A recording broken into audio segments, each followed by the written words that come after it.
Azt mondja, hogy mehet. Végre?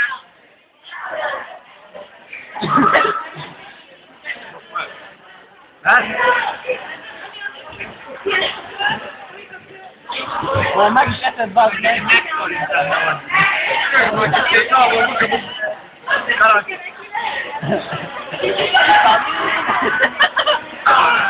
Én már könnyű van. Meggyengítem a fel. Bele van! Magyarázd már, hogy csináltad? Magyarázd el, hogy csináltad?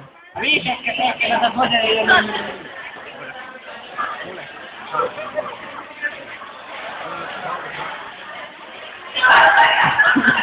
Az elvilágításom az volt, hogy egy határozott mozdulatra az alma félbesül. Nyíló erő. Alkalmazással, így van. De mivel?